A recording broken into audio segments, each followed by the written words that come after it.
तुम्हाला माहिती आहे का?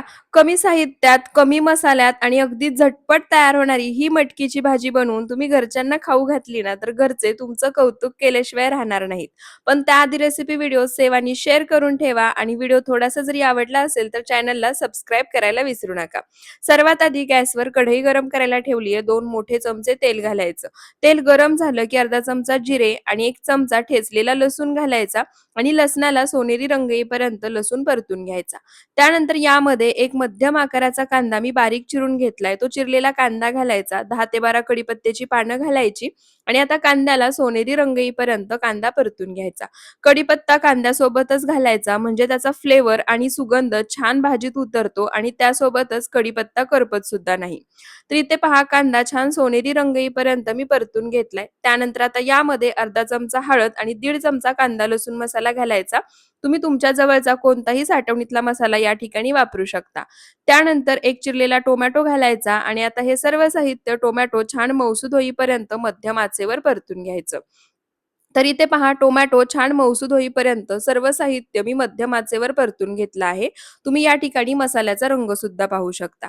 त्यानंतर आता यामध्ये इथे मी एक मोठी वाटी मटकी स्वच्छ पाण्याने एक 2 ते 3 वेळा धुवून घेतलीये. ती मटकी घालायची. भरपूर सारी बारीक चिरलेली कोथिंबीर घालायची आणि चवीनुसार किंवा एक लहान चमचा मीठ घालायचं आणि पुन्हा आता हे सर्व आपल्याला एकसारखं मिक्स करून मध्यम आचेवर 2 ते 3 मिनिटं परतून घ्यायचं. तुम्हाला जर हवं असेल तर तुम्ही यामध्ये मीठ जेव्हा आपण टोमॅटो घालतो तेव्हा सुद्धा घालू शकता. फक्त तुमच्या अंदाजाने घाला. तर इथे पहा 2 ते 3 मिनिटं मटकी मी छान अशी परतून घेतली. आता कढईवर झाकण ठेवायचं आणि मीडियम टू लो फ्लेमवर 2 ते 3 मिनिटं ही मटकी फक्त वाफवून घ्यायची. तर इथे पहा 2 ते 3 मिनिटं मटकी मी छान अशी वाफवून घेतलीये. एकदा खालून एकसारखी मिक्स करून घेऊयात आणि या ठिकाणी तुम्ही पाहू शकता टोमॅटोमुळे म्हणा किंवा मटकीला स्वतःचं असं मिठामुळे अगदी छान पाणी सुटलं आहे. एकदा मटकी छान अशी परतून घेतली, की आता यामध्ये 1-2 चमचे भाजलेल्या शेंगदाण्याचं कूट घालायचं. भाजलेल्या शेंगदाण्याचं कूट घातल्यानंतर पुन्हा एकदा हे या मटकीसोबत मिक्स करून घ्यायचं. जर भाजलेल्या शेंगदाण्याचं कूट नसेल, तर नाही घातलं तरी सुद्धा चालेल. ही मटकीची भाजी अशीही खूप छान लागते. तर इथे पहा भाजलेल्या शेंगदाण्याचं कूट घातल्यानंतर पुन्हा एकदा ही मटकी मी छान अशी परतून घेतली. त्यानंतर आता यामध्ये एक अर्धी वाटी इतकं पाणी घालायचं. इथे मी थंड पाण्याचाच वापर करतीये. पाणी घातल्यानंतर पुन्हा एकदा मटकी खालून एकसारखी मिक्स करून घ्यायची. त्यानंतर गॅसचा फ्लेम पूर्णपणे लो करायचा, कढईवर झाकण ठेवायचं आणि आता मंद आचेवर ही मटकी आपल्याला शिजवून घ्यायची आहे. 3 ते 4 मिनिटांमध्ये चमचमीत अशी ही मटकीची भाजी तयार होते.